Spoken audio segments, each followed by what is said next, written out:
All right, guys, here we are. We are live, the Kayak Adventure Series. So hopefully everyone out there is ready to chase the wild. I got Jake over here. Am I pointing the right way? Yeah. God, Yep. this is so weird. It's so awkward. There we go. Jake here. I can do down. Bailey, Jeff Little. I'm gonna date Um, myself and say I feel like I'm on the Brady Bunch intro. Yeah. Pretty much. It's pretty much what it looks like. So you never know, man. Some people, some people out there still remember that. So at least I'm one of them. But yeah, we're live. We're going to talk about, obviously, there's a little bit of an announcement tonight. So hopefully you guys are excited to tune in here. Oh, shoot. Is that banner running down there? We're not supposed to have that banner running yet. Uh-oh. All right, those were our tournaments and our events. We're going Preview. to announce it later. All right, we'll get it back up here later. But hey, who's tunes in for the first minute of a live anyway? You know what I mean? Right. Like nobody. They're just getting the notifications right now. Yeah, So, exactly. So we're just kind of, this is a little bit of a mini filibuster just to kind of get people like actually on the live. And I don't know, on the back of StreamYard here, Bailey, you may know. Does it tell you how many people we have on total anywhere on the in it should StreamYard? give you like where your I don't live see- counter is at. It should give you should have an eyeball icon, and that should tell you as your number grows who's I don't popping in. Okay. Oh, there it is. Oh, it's on our screen actually on the top Yep. left. Okay, cool. So we've got quite a few people already. 70 up to 70. So we're getting there.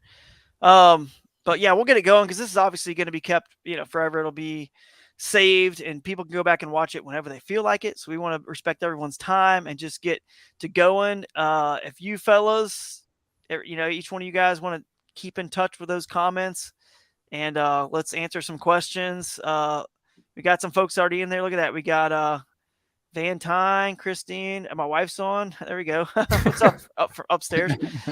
Tyler Bean, Jody Queen. I mean, we got a lot of folks already on there. So what's up, guys? Thanks for tuning in. My sister's on there. That's awesome. What's up, Karis? Mr. Banks and Eddie's. Good follow on social. Go check them out. Sweet. This is great, guys. Thanks for tuning in. And let's get started. Let's get started. And the thing I want to do first, and how we're going to do this, is I'm pretty much going to talk about the series, what it is. There's a lot of rumors and stuff, they've been flying around and about it, and we're going to kind of clear all that up and talk about it. And the saddest part of the whole live is that Mr. Alex Rudd is not here, guys, because he is sick. School started back, and he messaged me and Bailey, and he was like, "Lude, I'm done." He got off the water and he's just not good. He's laid on the couch. He can't hardly even move. So no problem.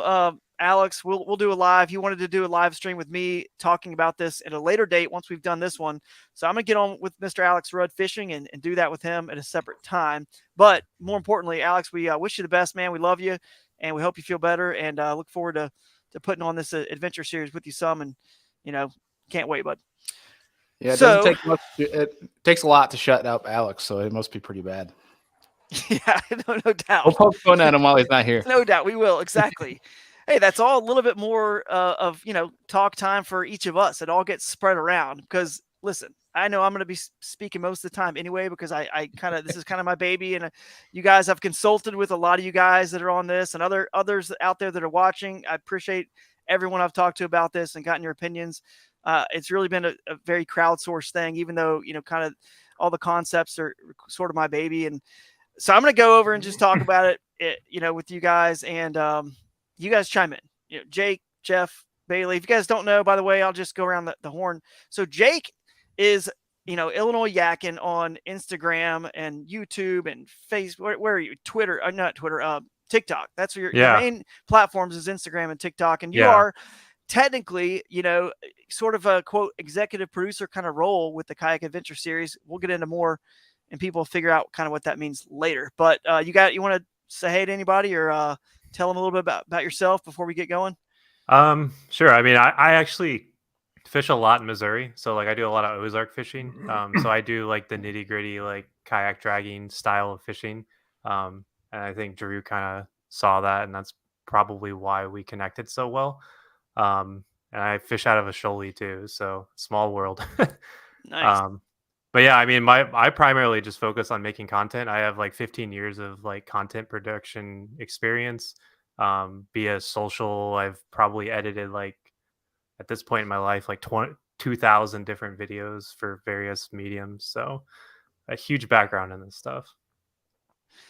Nice, man. I look forward to working on this series with you, and I really appreciate all your help to this point. I've spent more time talking to Jake than anybody on this whole thing, and he's, really donated a lot of his time generously. He's got a young family like I do, so it means a Almost lot, the man. same. Yeah, almost the exact same ages. Everything is crazy. All the similarities, because like you said, I mean, you were fishing out of crescents before I even met you and knew you, and it's just crazy. It's like, whoa, man, this guy, cool. He also fishes out of a crescent, and you have a skill set that could be helpful for us. So I appreciate it, man. Jeff, I'll go down to you next, man. I think most folks watching this, they probably know a little bit about yourself, but tell us a little bit about what you got going on and how we can follow along.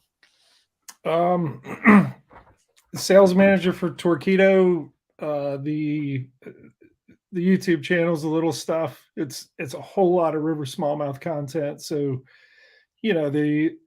what you have going on here is it just plays right into what the world I like to be in. It falls right in with even the Hobie Bass Open Series and filming Jody Queen down in the new and filming, the KBF National Championship last year with Russ Snyder's. I'm going to bring that to this series as well and chase people with a camera and be part of telling the story of a different format of not just tournament, but I don't want to steal your thunder, but I'm going to show up with a camera and Nice. tell stories.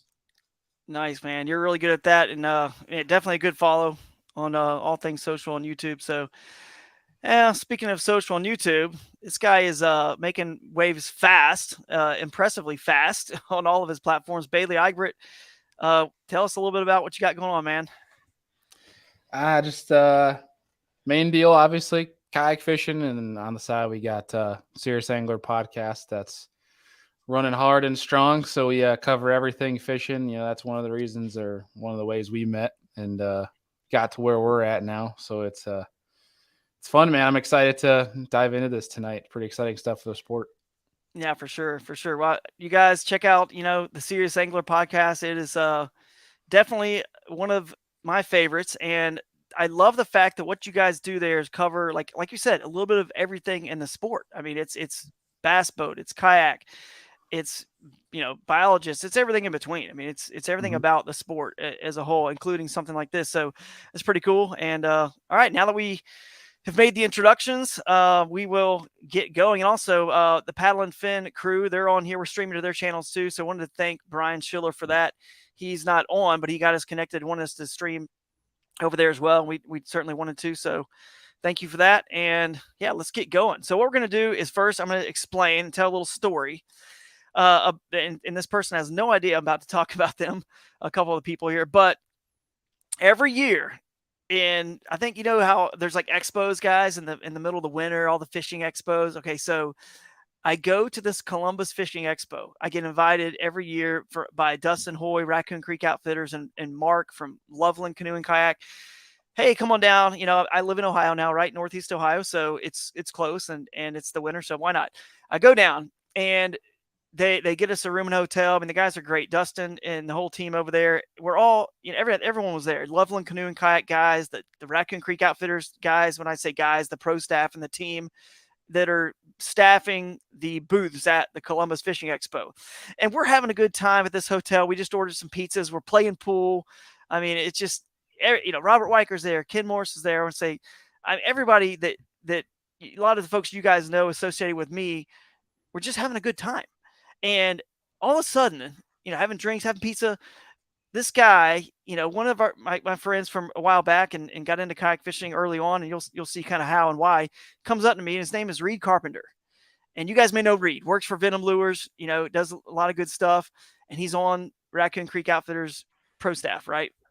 And he comes up to me, he says, Drew, he puts his hand on me, had a few drinks, he's just, everyone's feeling kind of good and happy. And he says, hey, man, I just want you to know, everybody here, we would not be here if it wasn't for you. So I just wanted to thank you. And I was like, dude, just quit, whatever. You're just kind of blowing smoke, just trying to be, whatever. And I was like, what are you talking about? Everyone's here because of me. You guys invited me, and got me the room, and I'm speaking at this show. He was like, no, you don't understand. Like, you ran river bass and you started that tournament trail.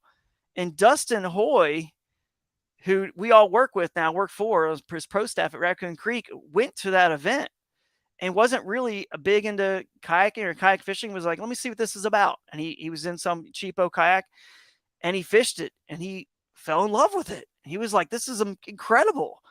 Like, I want to keep doing this. So he kept fishing those events and he fell in love with kayak fishing so much to where he started an outfitter in Ohio that's all about kayaking and kayak fishing. And then when he did that, he hired myself and all these other people to, as part of his pro staff. And then it just hit me. I was like, man, how many people that we affected positively, and just forget fishing, just in the world, just human beings that we affected positively from putting on just that, river bass and tournament trail, which, I mean, is river focused back in its day. It had 50 to 100 people, most events. So pretty decent turnouts for a little bit ahead of its time kind of thing. But you might say that's not that many people, but look at the people that I personally now know. They're all having a good time and their lives got changed because of that, the friendships that were formed. And I was like, man, that hit me. And then my wife said, and people have been bugging me all the time, man, start something like river bassing again, do something again. We really, miss that. We miss that fellowship and the camaraderie and the, kind of the old boondoggles and the river bass and rodeos we used to do. They miss that. And my wife said, and by the way, I'm not fishing tournaments anymore, guys. That's just, I hate to break that to you too. I'm still going to keep fishing tournaments, even though we're kind of running this new thing. But she was like, hey, you've had a lot of fun fishing tournaments. You've been very successful, but it's great for us and personally, but there's never been a better way to impact more people in their lives than doing what you did back in the day. Right. So with river bassing and all that. So it's always tugged in my heart, man, life's just more about just me and my family. And obviously that's the priority, right, for all of us. But the fact that I was able to impact so many people's lives, I mean, the folks over there, and who knows how many more stories are like that from Reed Carpenter, and who knows how many people they've affected because of that. It just blew me away. And I said, man, we got to, you guys remember kayak fishing early on. It was, and it still is very much about this. I'm not saying it's not, but it certainly was a big part and one of the things that draws people to this sport. So we wanted to bring something back that has more of a festival feel to it, yet there's still competitive, part of it as well. And so that's my story on kind of where this, kind of came from. And all you guys have been bugging me about river bassing and bringing something back. You finally wore me down and here we are. So anybody got any comments on that? I think you just made yourself a little segue there to kind of lead into what's this all about. We got comments in, people asking what's the big thing, Drew. So all right. I'll dive into it. Before I do, I will say, Jake, you're logged in as an admin. So if you want to click show on any of the comments that anything you see over there, that's you're welcome to tap those in anytime and pipe them in. So, all right, let's get to it. So the Kayak Adventure Series, I got like notes somewhere. I don't want to miss anything here. So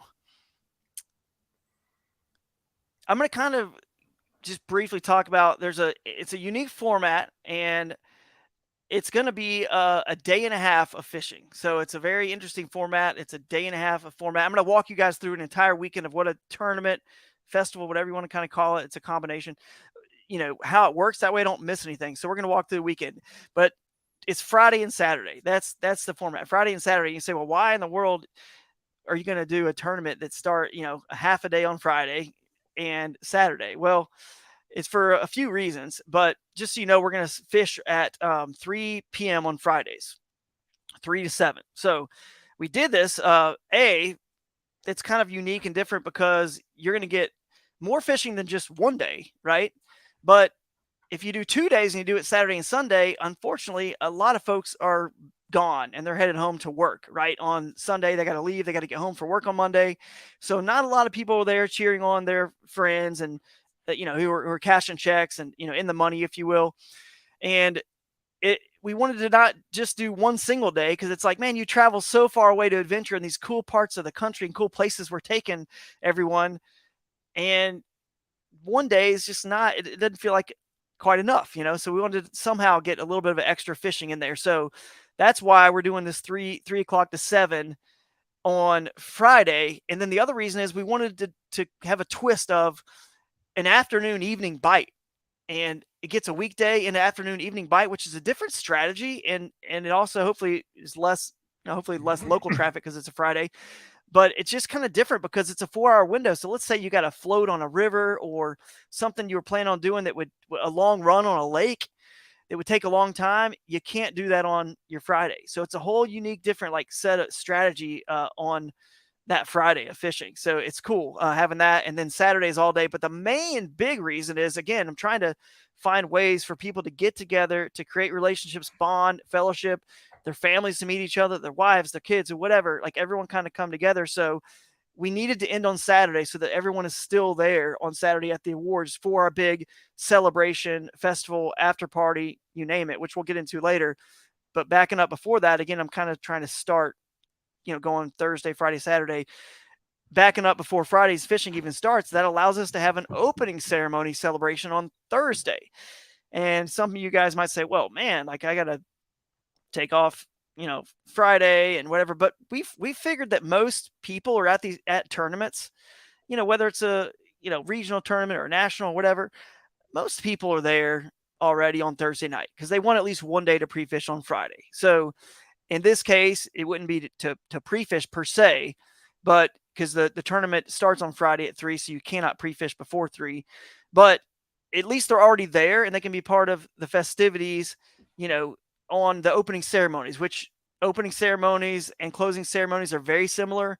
The socials, if you will, it's food trucks. Think food trucks, live music, games, bouncy houses for the kids. On Saturdays, socials, if you will, it's going to be Toyota truck demos, kayak demos, things going on like that. Just a lot of fun activities going on for the entire family. And as you start to get back on Saturday for that, closing ceremonies and the awards. But anyway, backing up, so it allows us to have an opening ceremonies on Thursday all together, to come together at your pre-tournament, sort of meeting, if you will. There's not going to be a lot of discussions or rules and things like that, because all that's going to be done more like online, virtually. And of course, it's going to be on the website where you can read the rules, and it's your job to understand those rules. So there will be a question and answer time, but mainly it's just about, let's just hang out and have fun together and get checked in, right? Check in with us. And I think I've got it. We'll see if this ends up working out, but it looks like we're going to have gift bags for the first X number of entries. It could be 100. And the gift bags are going to have like $100 worth of stuff in them from our sponsors. It's going to be significant. So to really encourage folks to get registered early and give them something, in return for doing that. So you're going to come to the opening ceremonies. It's fun, celebration. You get to see everyone and everything you love about kayak fishing and the community and your family, so to speak. And then, I'm trying to think. There's one other main thing about Thursday I can't think of right now, but there will be, if you have questions, there will be, if you're new to this whole thing, there will be a question and answer session there. So that'll be a fun time on Thursday. Oh, the main thing about Thursday is there's no reason not to be there, because you can't get up, or be there and hang out and be a part of the fun, even hang out late into the night. And I always joke with people and say, look, if you find yourself out a little too late on Thursday and it's 1 and 2 a.m. and you're pushing each other in the bushes, having fun, it's not going to affect your performance on the water. It's not going to be a big deal because we don't start until 3 p.m. on Friday. So sleep it off, next day, relax. But you're still allowed to, drive around and scout and run shuttles and do other things on Friday. And we hope you potentially do another thing that we have planned on Friday morning. And that is I'm not going to say who the sponsor is going to be of this yet, but I wish I could, because it's going to fit perfectly. But we're going to have a breakfast or brunch. It's optional, totally optional on Friday.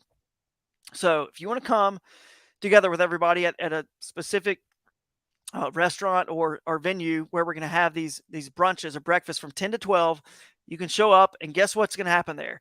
You're going to hear a seminar from someone like a Jeff Little, from someone that we bring in that's a special guest. So as you eat breakfast and kind of recover from the night before and hang out with your friends, you're going to hear a seminar and learn more about the sport you love, kayak fishing, and how to catch these finicky bass that always seem to fool us and whatnot. So that's going to happen on Friday. It's totally optional. So if you want to sleep in, have nothing to do with that, that's fine.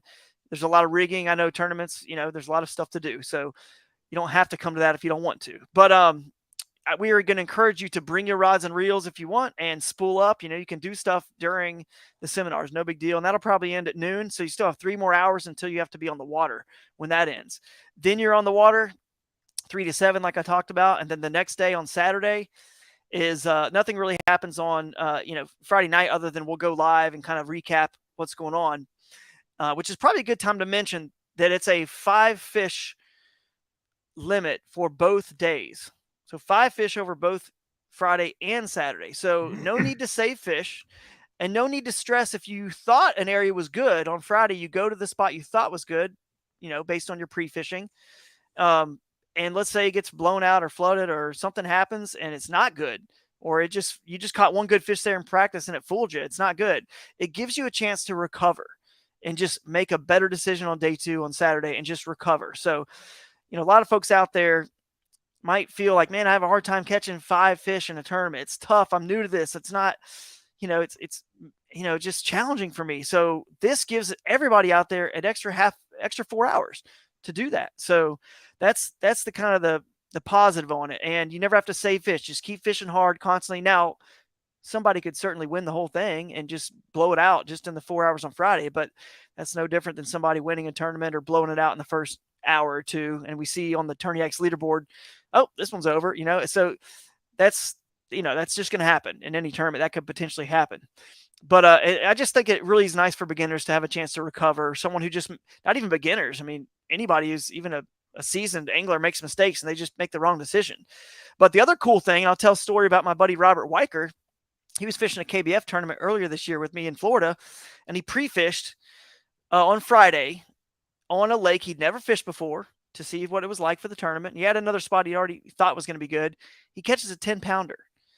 And why am I bringing this up? Well, in this tournament trail, you can treat Friday like another practice day in that 4 hours. You could say, you know what, I want to go somewhere. I haven't had a chance to check this area out yet or this place. And it's not going to kill you because you still have all day Saturday. But whatever you do catch on Friday, it's going to your stringer. It counts. And maybe you hit the jackpot and you're like, wow, now I got something else to add to my arsenal on Saturday, or a better spot that's going to be all day Saturday. So you can even still use that as a quasi practice day. All right. Should I keep going, guys? So far, so good? Yes, sir. All right. And then Saturday comes around. It's typical all-day fishing, from whatever, 30 minutes before sunrise or sunrise until 3 p.m. Now, meanwhile, back at tournament headquarters, we're going to have, the food trucks and the music and everyone getting ready, the games, kayak demos with any of the kayak dealers we're partnering, with, that carry, a lot of the brands that are going to be sponsors of this tournament series. That's all kind of kicking back up at tournament headquarters at like 2. I haven't decided yet, 1 or 2 o'clock. Most of the anglers will get back if fishing ends at 3 o'clock. Most anglers, based on in the past with river bass, and if you ended a tournament at 3, most people will start showing up by anywhere around 2:30 until later, like 4:30 or so, if they have a shuttle to run and they have a long paddle or motor off the water or whatever. So we have the whole thing starting from 2, and 2 o'clock for the local community, for your friends and family who are part of the event. Again, kids want to get in their bouncy house. I mean, come on, you got to get that stuff going. So people want to get in kayaks and go test them out. So we're going to get that rolling, and then you just return and show up to the party whenever you get back there, because we don't start our awards until 6 p.m. So we end the festivities at the festival, if you will, at 5:30. We all head over to the awards, and this is where it gets even cooler.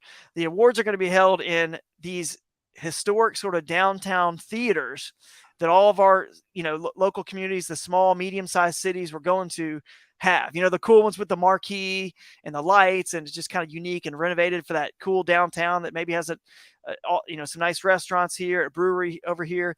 So that's kind of where the awards are going to be held. And we're all going there so that we can, get in the air conditioning, have a real comfortable place in a consistent place across the series where our awards are going to be held.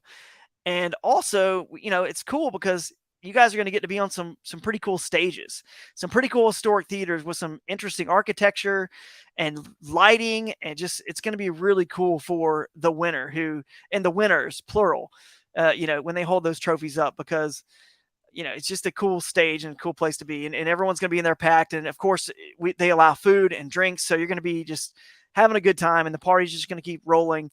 And speaking of Alex Rudd earlier, he's going to be on stage with me. We're going to be emceeing this event. We're going to try to keep it light, keep it fun, for you guys. I know a lot of folks have maybe never fished an event like this or been on a stage like that. So we'll try to keep it fun and just laid back, and get you on stage, get everyone laughing, and have a good time. And the coolest part about the theater is the fact that we have this giant screen right there, huge screen that projects in nice HD, where we can put up pictures and videos of what happened during the weekend on the screen. So when your name is called and it's time for you to go across the stage, so we can pick on somebody. There's Jake Harshman. Okay, I see him in the comments. So Jake Harshman, right? Boom, he comes across the stage, 6th place.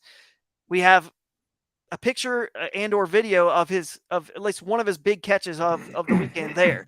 And you may ask, well, how in the world are you going to get that? Well, I don't know if you guys remember this, but back in river bassin days, I used to take SD cards from people's cameras, stick them in a computer, pull the photos off, put them in a PowerPoint, and had a big screen. We did this at Bass Pro Shops. The very first few years, Bass Pro Shops was the headline sponsor. Right in front of their aquariums, we'd have a big screen and chairs set up, and we would show pictures of their fish. And now all we're doing is adding in potentially the video component, because we have the pictures through TurnDX. We've got it. So the video is going to come from you guys, because most of you guys are filming these days. And trust me, GoPro is going to be a big part of this. I'm going to talk more about sponsors at a later date, but GoPro is a gigantic part of this whole thing. And that's the best product, best camera to use, the best, quality. I've been with those guys for a long time. I think everyone knows that. And we're going to be able to take your clips, your clips, and put them on the big screen, your best clip, for those who are just walking across the stage. And it gives us something to watch, something to talk about. And it's just pretty cool to have that right behind you on that big screen as we talk about that catch, pretty instant from the day. And so that's kind of the deal with the screen. The other thing I wanted to mention about filming, you guys filming yourselves, we're going to have people filming. So Jake's the executive producer, and he and myself and have a crew, and Jeff Little. You've talked about your passion right already about following us around. You're going to be one of our crews that are going to follow anglers around, and you're going to film them some, yes, photographs, video, but more it's about supporting anglers that we follow, with the ones that we're picking to follow, which we'll know. That's another reason why Friday is important. Friday kind of lets us know who's on some fish, so we can follow the top anglers around on Saturday. And that's where we could send Jeff and some folks to follow those top anglers around to get great video and pictures of you guys on the water doing your thing, having a good time.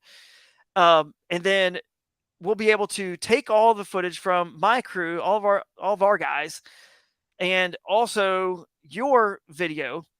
And we're going to have a place on our website where you guys can submit footage to us in small clips. We don't need a lot. We just need your best fish catch, here or there. And we're going to turn it into a TV show. Every one of these tournaments, all 6 will be an episode. And right now it's looking like our TV partner will be My Outdoor TV. So it's going to show up on an episode of the show there. So it's kind of cool. So if you know these things in advance, that, hey, my video could be on the big screen at the theater, and I also am going to potentially be on a TV show, you guys tell us in the comments, would that maybe nudge you a little bit harder to, maybe I should record myself, maybe I should film myself? And I think the answer is probably yes. Everyone I've talked to, it has been. So if you guys get good shots, we want them, and we're going to use them and put you in the show, put it on the big screen when Alex and I bring you across the stage. So Drew, there is a good question here, just to go with that while you're on that topic. Are you going to live stream the ceremony?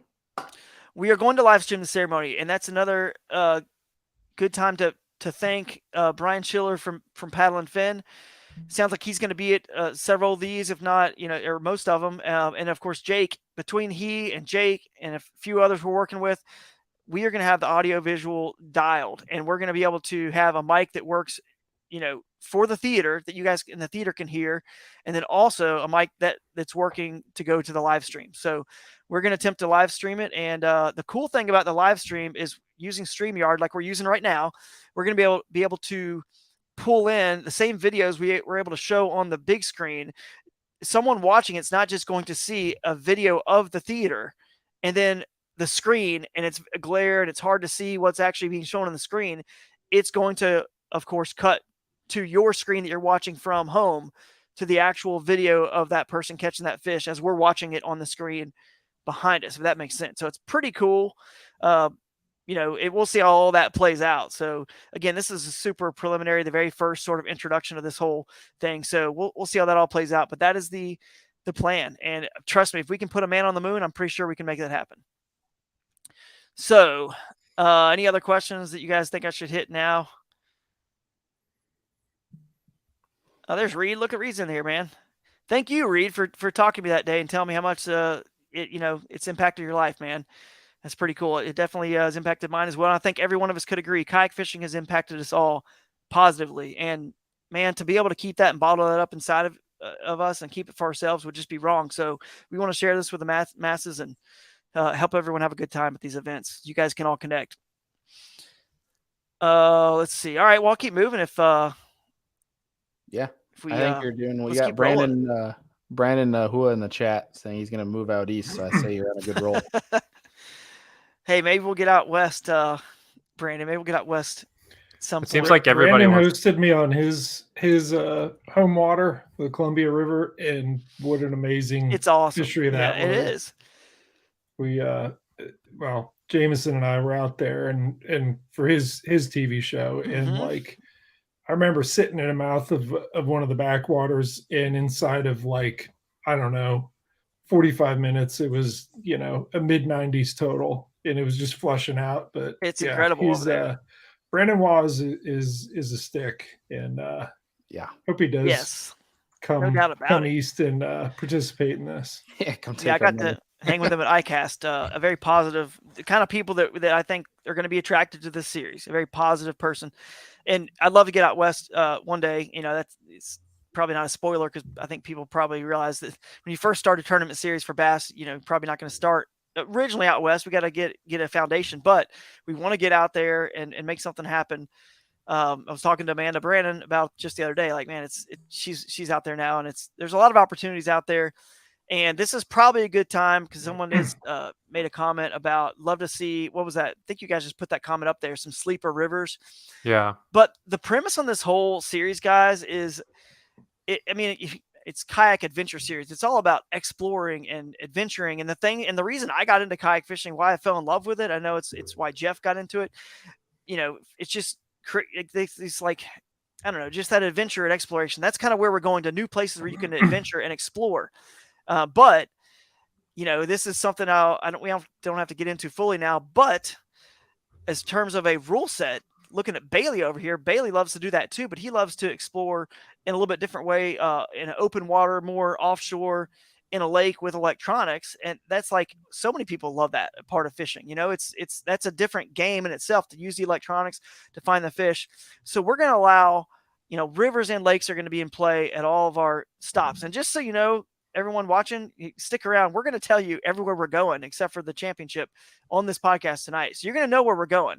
And they are going to be sleeper rivers and lakes. We're going to places that are new, we've never been to before, because that's the kind of person I think that is probably going to be attracted to this series. Like, hey, I want to fish new places and have new adventures, and there's too many new incredible fisheries all across the U.S. to not just keep going to new ones. And we're not going to the same ones year after year. So feel free to share your videos, and it doesn't matter what landmarks are behind you, because we're not going back there for 4 years or whatever. For 3-4 years, probably most likely at minimum. So sleeper places are where we're going. We might expose some, but we're trying to create, the Susquehanna River. Everyone's known it's always world-class river, but kayak fishing terms and world, with, Hobie and Bassmaster and everybody going there, we realize now, like, that's one of our kayak fishing's lake forks, if you will. Does that make sense? It's kind of like, dude, you got to almost go there every year. It's incredible. It's going to get good turnouts. The fishing is amazing. The ecosystem is just so unique. So we want to find more of those, if that makes sense. That's what the Kayak Adventure Series is going to be doing, exploring and adventuring to all these new places.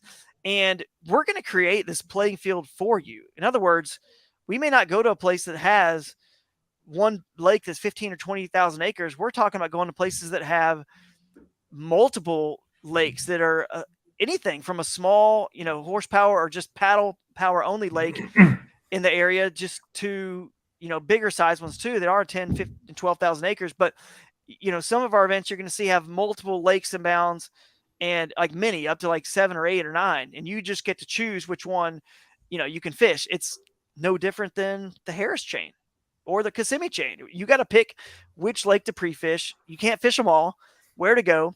And now you just have that sort of playing field boundary, if you will, of the water that's in bounds, listed for you. And the way we do it is we list on the website, which will be live in September. We're going to make the website live in September. It's already built and done, but we're going to list all of your core rivers and lakes. And a core river and lake, you're going to have, when you see the map, there's going to be if there's a boundary on it at all, a stopping point, a launch boundary, then that'll be listed. Other than that, if it's in between, two launch boundaries, a upstream and a downstream, and obviously lakes, you can fish all over. Then if it's a river and it's an upstream and a downstream launch boundary, anything that flows off of that, it's free flowing off of that, is all fair game. And you will be able to use motors. You will be able to use your Torqeedo, whatever, you got, Bailey, good news. You can use however many graphs you want and however many sonars you want. It's all good to go. It's like you choose your adventure in the Kayak Adventure Series. However, and I think, from some of my, success has probably even shown this, and that if the rules are kind of made the way we've made them, no one's really and there's no advantage or disadvantage for anybody. It's just, you just choose your style. You just go with whatever you love. So, because let's think like there's a disadvantage to having a heavy kayak where you have to launch it at a boat ramp. Yeah, you may have a motor and you may have all the graphs, which are giving you an advantage when you get to certain areas or to get somewhere quickly. But someone with a little $300, $400, $500 cheapo and a paddle and 2 rods that can launch from any public access point, which is the way our rules are going to be, they could slide in somewhere and get to where you were going to go a little quicker. And yeah, once that first spot and they got there and fished a little bit before you did with the motor gets used up, so to speak, yeah, maybe then the person with the motor has a little bit of an advantage, but that person can also pull it out and go do that somewhere else, or go drop into a creek or somewhere that a person with a motor or a big pedal drive kayak or whatever maybe doesn't have, the ability to do, right, from the riprap, the access, which is awesome because we want a tournament to be won by someone in a $300, $400, $500 kayak and 2 or 3 rods in a creek. And then we want the next one to be won with someone who has all the electronics and maybe they've spent $20,000 on the rig. That's exciting. If in the video, in our TV show, and in the awards, it'd be cool if the top 10 was littered with people that were fishing so many different ways. Somebody fishing the bank of the lake, someone fishing on a river, someone in a creek, someone using the electronics. That, to me, is the beauty of kayak fishing, the diversity of it. And it's what Alex and Rudd and I talked about on one of his podcasts that got a lot of traction. You guys can go back and listen to it. The diversity of the whole thing of kayak fishing is really shown really well when, the top 10 is littered with results like that. So that's kind of the exciting part about being able to fish any style and format and way possible.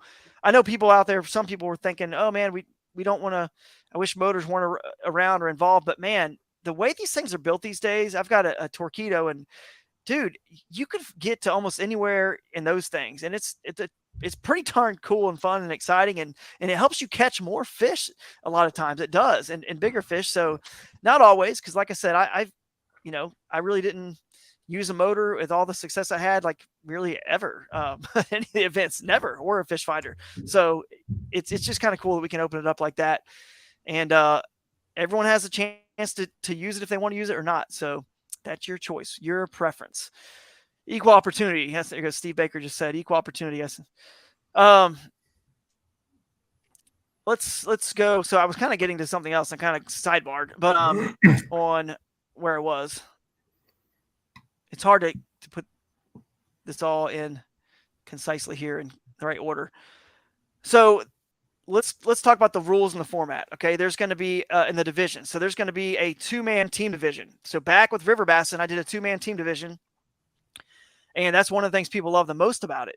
The camaraderie with having that person they get to travel with, they get to go with. You don't have to fish with them. I mean, Tim Perkins and Lance Cooley won who knows how many events and AOIs, and they never fished with each other. It's kind of nice to have that camaraderie, and if you want to fish together, you can. So that is the 2-man team division. And there's a question here. It says, is this going to be like a full tournament series with an AOI or just individual events? It will be a full tournament series. It's only 6 events, 5 regular season and a championship, but it will have an AOI component and a team of the year component to it as well. So, and it's not going to be really tough to qualify for that AOI. It's just 3 events total, but one of those has to be the championship. So that means 2 events plus a championship. So you could fish 3. That way you got a mulligan. You could fish, 4, have a couple mulligans. But, as you can imagine, when we get to the stops here in a minute, 6 events across the country, when you spread them out, and that's the way Bassmaster is, right? It's 6, 5 in the championship. They're pretty, we want to reach as many people as we can. So they're kind of spread out. But most people will be close enough to where they can get to 2, and then fish the championship, which is centralized. I'm not going to tell you guys where the championship is. That's the only one we're not going to reveal, but it's centralized in the U.S. So it's, not like way on the outskirts of somewhere. But good question. Drew, somebody asked about entry fees and just, what does it cost to register and show up and be part of this as a competitor, but also, just. Yeah. That's a good question. So it's only going to be $150, $150 for the individual division and $150 for the team, but it's a 2-man team. So that's $75 a person. And you don't have to enter, both of them. You could just enter the team division. So that's just $75 and you're in the game for the whole weekend, having fun for just $75. So that's the entry fees. The youth is going to have a lower entry fee, but they're going to be competing with, everybody as well. We're going to give them a chance to compete for everything, but we just want to encourage them to enter events, of course. And so we're going to have a little bit lower price point for the youth. And we are going to recognize the top youth on stage, as well as the top teams, of course, the individuals, top lady angler as well. We're going to do that like we did at River Bassin and just kind of, I think there's one other category. We'll get to that category. I think Jake knows what I'm talking about. We'll get the other category we'll recognize on stage too. But that's the cost. The other thing we will do, Batteries Plus stores, Batteries Plus Sunday side pot tournament. So if you just want to come and on Saturday see some of your heroes, kayak fishing celebrities, heroes that are going to be there, show up on Saturday for the festivities, come to the theater, have a good time, wake up on Sunday and fish the Batteries Plus Sunday side pot. It's just $20 to enter. You're going to win a nice, several nice size gift cards to Batteries Plus stores. It might come in handy for some lithiums, some X2 lithium batteries, but they sell there. But at very minimum, you could just come and just be there for the weekend, just spend that $20 on that, or just come just to hang out for the weekend. You don't have to even fish anything. But in terms of the entry fees, $150 and $150. So pretty simple. But the other thing we're going to recognize on stage is the micro bag division. So this is a fun one, guys. The micro bag is your smallest 5 limit. And so what that is, it's a minimum of 5 inches. So we want to make sure the fish could be big enough to really see. And a lot of the catch boards start at 5. Some of them do when they have a logo there. And we needed them to be big enough to where you could see if it's a duplicate fish or something like that. So 5 inches is the minimum. So you're going for a 25 Holy Grail 25-inch bag is a micro bag. Now, why do we have this in there? And what is the prize going to be? Well, it's actually a substantial monetary prize because we want this to be substantial because think about it right now.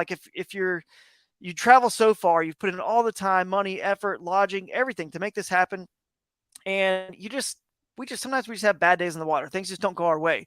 Well, you can always switch gears. Say I'm done with it because what's more fun than just catching fish, numbers of fish, right? You get more numbers of fish when you're targeting small ones, right? So if nothing else, you can target the 5 smallest and then potentially win that or be in the money for that category because it's actually interesting because it's just as challenging as to catch a 5-inch bass. It's more challenging to catch a 5 than it is a 10 or a 6 or 7 than it is a 10 or 11-inch bass. Just the same way it's more challenging to catch a 23-inch bass than it is a 17 or 16 or 17 or 18. It works the same way. They're harder to find because they're only that big for so long. They're harder to and keep hooked because they have very thin mouths, so it's hard to get them in. It doesn't work real easily. So with the hook, so they're harder to measure too. Yes, that's the challenge, because I caught a 5-inch smallmouth on my last trip, and measuring it, hardest thing I've ever done. Getting it to like stay there just wasn't happening. Exactly. So and I caught that on a big whopper plopper. So like it's not you don't necessarily have to downsize. That's right. I'm thinking Dwayne. I'm thinking trout magnets and fly rods are going to win that. But yeah, I think some fly rods are going to be a part of this.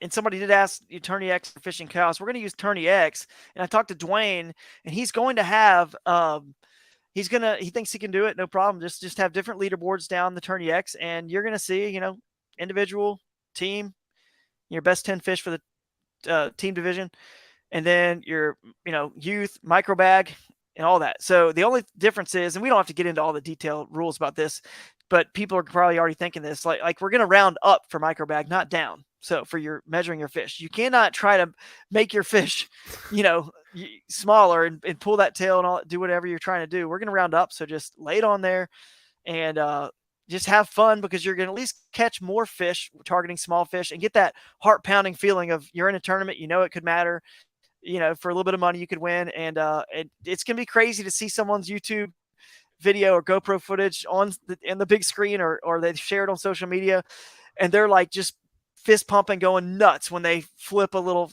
5-6-inch bass in the boat and they see it actually hits that number that they're looking to hit. That's going to be pretty wild. And it also lets us fish some new creeks and places and small, teeny little places that have never been touched before.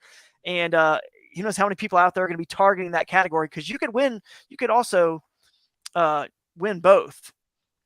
You guys there? Everyone just kind of reset. You guys all there? Okay. Yep. You could also win both divisions. You could be that good. I mean, that's like if somebody out there at any event wins the team division, the individual, and the micro bag, like, my goodness, they are quite an angler to be able to pull that off in a day and a half. And that's something that in the half day, I think some people may even say, you know what, maybe on Friday I just go micro bagging. I'm going to try just for 4 hours.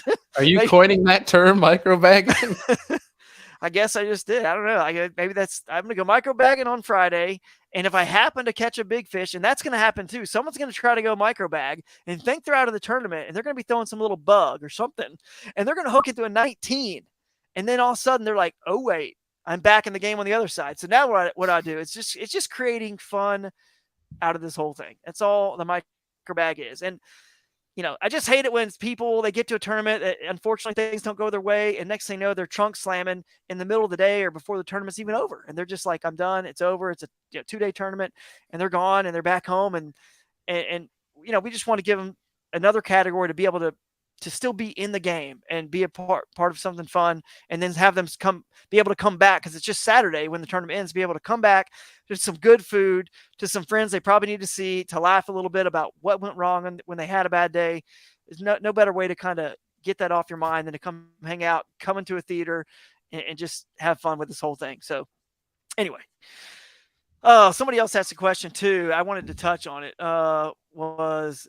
I'm going to try to find it. Someone started. One of you guys started, probably you, Jake. Any thoughts on live scope banning? No, we're not going to do that, because like I said, I mean, myself and many others, when the rules are the way we kind of have them set, you can, like, live scope is not necessary in a lot of places, like little backwaters and shallow waters and places kayaks can get, and the places you're allowed to get in this tournament, and creeks and rivers, it is like not necessary whatsoever. Like, so you can go over there and compete against folks that have live scope, because quite frankly, it almost is necessary on the high pressured lakes. So if we're going to have lakes and bounds, if you eliminated that stuff like motors and live scopes, I mean, hardly anybody would fish the lakes. I mean, those fish are very much more pressured and targeted. So I feel like that technology almost like levels it out with the other style of kayak fishing that we're allowing too. It kind of like balances it.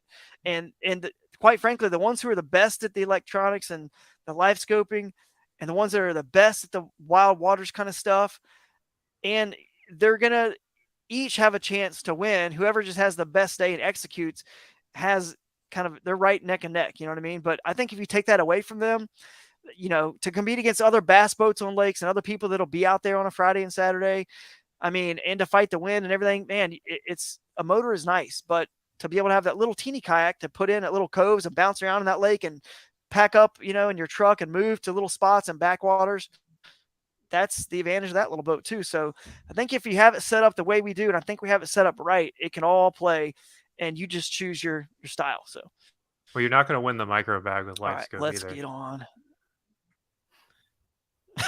That's true. Can't see anybody live scoping for the micros. But you never know. You never know. You could go find the right dock where they spawn and look for the teeniest little specks on there. I think maybe those are bass. That's going to be the hard part too. You're going to be catching all the bluegill and brim and other species when you're trying to micro bag. All right. We're going to have, here's a category I really am excited about. It's the bounty bass. There's going to be a bounty put on a bass that I'm going to tag in the witness of the DNR and presence of the DNR and everything in an undisclosed location, obviously in the entire boundaries. And we may do several bass, but at least one bass, and it's going to have a bounty put on it. And I'm hoping it's going to be in the 5 figures.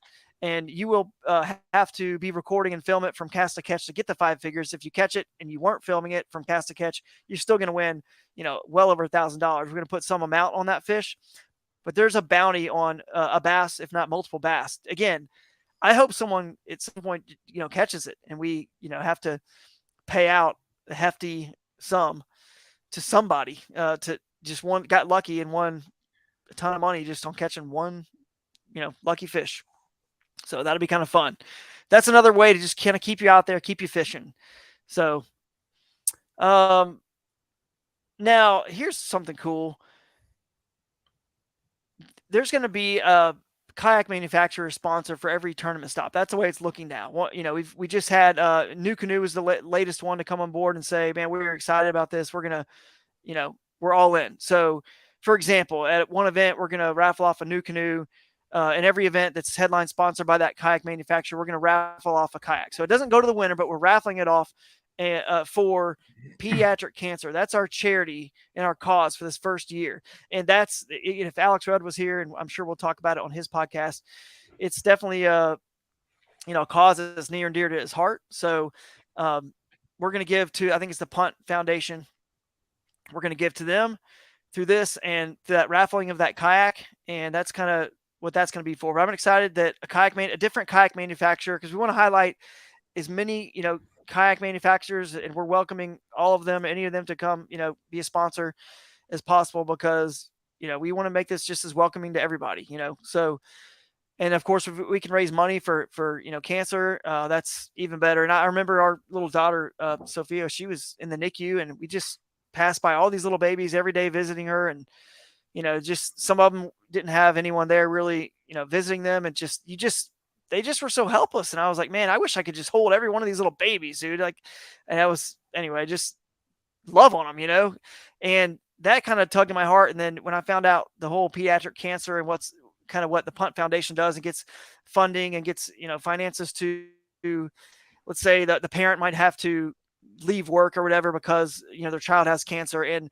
insurance doesn't cover certain things and whatnot, so they have to like literally be home to take care of their kid. Well, it doesn't cover the income they're losing, that parent's losing. So that Punt Foundation helps get money back to families that are really in need of that, because they lost a whole income with some one of the parents on that family. So we're going to get money for them, raise money for that. And at every one of these events, we're inviting the local river keepers to come and raise awareness and funding for the river keepers as well. So taking care of the places we love. Let's see. The next one we've already talked about. Okay, here's 2 other things we're going to not list off everything that's different, and unique about the series, but 2 things I thought were cool to talk about. When I go through the rules and just thought about everything, and again, my background, if people don't know this, is in sports management. That's where I got my master's in sports management. I ran sports leagues for 5 years at the collegiate level before I was doing fishing stuff for a living. So I've done this a lot, and I've thought really hard, like, why are certain rules? I read through all the rules from bass boat tournaments to kayak tournaments, and I thought, why are certain things allowed and not allowed, And then it hit me. I was like, I'm excited, and I love it when I'm out there fun fishing, and a big smallmouth is chasing the other smallmouth or shoal bass that I've got hooked, or spotted, Alabama bass spotted. It happens with anything, largemouth too. Other fish are chasing it, and back when I was fun fishing, I would just throw another rod out there and hook this other bass that was chasing it because it was bigger. Or I just want to catch two at a time because it would be fun. And so we're going to allow 2 rods to be used at once because it's going to be fun. And we want you guys to film your adventures. We want to put that on the big screen. And there's a reason why Major League Fishing lets them call that once a whatever it is period too. It's exciting. This is a TV product, guys. We're going to be on TV. We're going to put you on the big screen. So let's get you guys, let you do it. Have fun doing it. And that also means leading into my other sort of rule that's different. I thought it would be interesting for people. We're going to allow trolling. Like, why not? So now you can troll with 2 rods at a time. Like, why not troll? Because it's not some great, huge advantage. Oh my God, trolling. Like you said, people were talking about live scope. Why anyone concerned about trolling? No, it's not a advantage to bass fishing, but every once in a while, someone might just motor from for a mile or half a mile from point A to point B in the lake and say, why not throw out a troll and catch one? And we want to make everything in our rules. We want to make it easier for you guys to catch more fish, catch bigger fish, which equates to you having more fun, right? So why not allow trolling? All it does is promote your torpedo that got you that fish, or your pedal drive that got you that fish, or your paddle, whatever your propulsion is, or your batteries. So your products, those of you guys who are trying to do this at a little bit higher level, it just promotes, your X2 batteries. Bailey and I were sponsored by X2 as well. So it just promotes the things you use to get that fish caught that way. It just highlights all that. And it's an exciting. So I would love to see someone on stage say, man, I wouldn't have won this tournament if I didn't catch this one 18.5-inch fish when I was trolling. And that's what got him the win. And then the next person was like, oh, I was back in the creek doing whatever. And the next person's like, I live scoped every one of those fish up. It's like, we love that. Think about if football took away the pass. Football would be all run plays. That would suck. It would be boring. And we don't want that. We want a diverse way, like so many diverse ways to win and to have it, to choose to potentially win, right? So that's why we're allowing 2 rods at once and trolling for those particular situations. Now, Drew, real fast on that 2-rod deal, is that are you enforcing anything around that, or is that like the whole day they could use 2 rods? The whole day they can use it. The whole day, yeah. Just like any other rule, and I'm sure that'll come up. But so fishing is one of those sports like golf. So there's a lot of stuff that's unenforceable. Excuse me. The only reason why you can't, like in football, they change rules and make new rules all the time, but they have 15 cameras and 10 referees and right there. In golf, you at least have your competitors right there close by that, you can still move your ball and they would never notice if you did it at the right time. But there's a lot of honor system in the sport. And that's where, when you do read our rules and you see what we're doing, there's definitely, like every major tournament trail, you got to be willing to comply to a truth verification test, a polygraph test and things like that. You will be prosecuted for fraud to the fullest extent of the law. We've all seen what happened to the walleye cheaters. So trust me, it is not hard to, detect, especially when, before you ever get that far, you're going to get grilled from us, and not like in a bad way, negative way, in a I think everyone wants this kind of way to make sure those who, won the tournament or gotten the money or whatever are able to answer, the questions that we are going to ask them. We're going to ask them some questions, and, we'll get to the bottom and we'll see, we'll be able to tell. I mean, if we got to take something any further with a polygraph or anything like that, but you got an interrogation room in the trailer. Is that what you're saying? Yeah, exactly. Lampshade, everything. That's right. But if nothing else, like at our tournament, so speaking of rules, I don't think I've mentioned this yet. We're going to allow, maybe I did mention this, portaging is allowed as well. And so, accessing any, from any, public location, we actually have a a flow chart that can help you guys figure that out. But if you still need help, you can just message us. We'll help you out and make sure, you're accessing from somewhere legally. But basically, your Farwide app and your Onyx app show you what's public and private. And there's a few situations where it could be possibly construed or confusing for people. We made a flow chart to help you guys follow that. It's pretty easy to follow based on how the land is listed, right?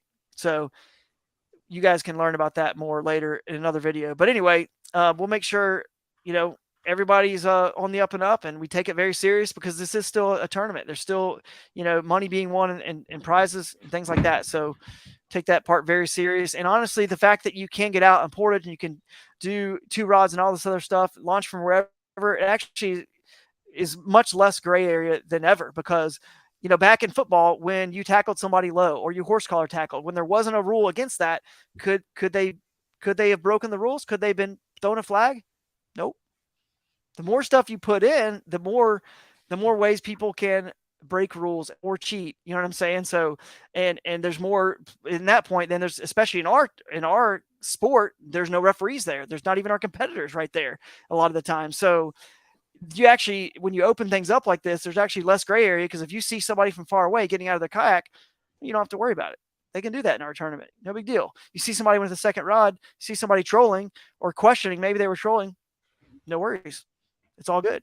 We want you to catch more and bigger fish and have fun. But in the other tournament series, just another little sidebar here. I've talked to all the tournament directors, AJ, Steve Owen, Steve Fields from Hobie's Well, Chad Hoover, talked to everybody and, told them how, look, we got 6 events. We're doing this fun, like low intimidation festival thing, kind of like the old boondoggles. And, we're hoping to just use this as a catalyst for the whole sport. Like the sort of the rising tide raises all ships sort of thing.